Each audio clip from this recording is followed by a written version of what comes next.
Yo-yo TV ప్రేక్షకులకు శుభోదయం. ఈ రోజు బులియన్ మార్కెట్ లో బంగారం వెండి ధరలు ఏ విధంగా ఉన్నాయో ఒకసారి మనం చూద్దాం. బంగారం కొందామనుకునే వారికి మళ్ళీ నిరాశ ఎదురవుతుంది. ప్రతిరోజు దోబూచులాడుతున్న పసిడి ధరలు ఒక రోజు తగ్గితే మరో రోజు అంతకంతకు పెరుగుతూనే కొనుగోలుదారుల గుండెల్లో గుబులు రేపుతున్నాయి. తాజాగా జూలై 11వ తేదీన దేశంలో తులం బంగారం ధరపై ఏకంగా 400 మేర పెరిగింది.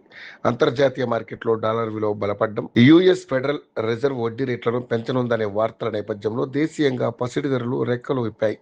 తెలుగు రాష్ట్రాల ప్రధాన నగరాలైన హైదరాబాద్, విజయవాడలో ఈరోజు సరికొత్త రికార్డు స్థాయి ధరల వద్ద పసిడి ట్రేడ్ అవుతుంది. బంగారం ధరలు హెచ్చుతగ్గులకు గురి కావడానికి ప్రధాన కారణం అంతర్జాతీయ మార్కెట్ పరిస్థితులే.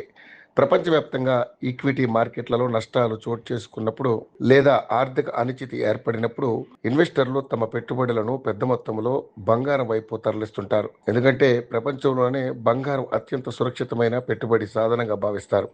అందుకే స్టాక్ మార్కెట్లు ఒడిదుడుకుల్లో ఉన్నప్పుడు జనం బంగారంలో పెట్టుబడి పెట్టడానికి ఎక్కువగా ఆసక్తి చూపిస్తారు. ఫలితంగా డిమాండ్ పెరిగి ధరలు కూడా ఇలా ఊహించని స్థాయికి చేరుకుంటాయి. హైదరాబాద్, విజయవాడ నగరాల్లో పసిడి ధరలు ఒకేలా కొనసాగుతున్నాయి. 24 క్యారెట్ల మేలిమి బంగారం 10 గ్రాముల ధర ఏకంగా 1,44,830 వద్ద కొనసాగుతుంది. 22 క్యారెట్ల ఆభరణాల బంగారం ధర 10 గ్రాములకు గాను 1,32,760 వద్ద ట్రేడ్ అవుతుంది. బంగారంతో పోటీ పడుతూ వెండి కూడా భారీ ధరల వద్దే కొనసాగుతుంది. హైదరాబాద్ లో కిలో వెండి ధర గరిష్టంగా 2,44,900 వద్ద కొనసాగుతుంది.